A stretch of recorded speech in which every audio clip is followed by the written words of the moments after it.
À la veille de la sortie de son 4e long métrage, Franck Gastambide s'est confié sur sa place dans le cinéma français et a révélé la souffrance qui le ronge au micro de RTL. Rien ne vous a été donné. Il est pourtant, à 44 ans, l'un des acteurs et réalisateurs français les plus connus. Franck Gastambide se fait connaître en campant des rôles qui font écho à sa jeunesse à Melun. Dans cette veine, il signe les scénarios des films Les Caïras, Pattaya, ou encore Validé, série centrée sur le milieu du rap. À sa sortie en 2020, cette dernière permet à Canal+ d'enregistrer un record de visionnage sur sa plateforme de streaming. Les 2 premières saisons totalisent plus de 75 millions de vues, selon RTL. Dès demain, vendredi 2 juin, le comédien reviendra sur les écrans grâce à Medellín, production à découvrir sur Amazon Prime Video. Encore une autre consécration. Franck Gastambide analyse son ascension.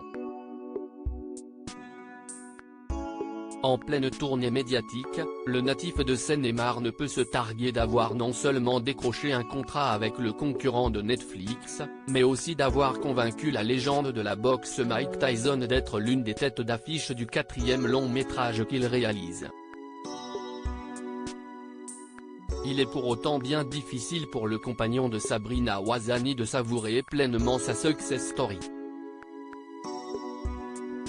S'il a conscience du chemin escarpé qu'il a parcouru, d'âge de sécurité dans une gare SCNF à dresseur canin sur des plateaux de tournage, le cinéaste se cherche encore.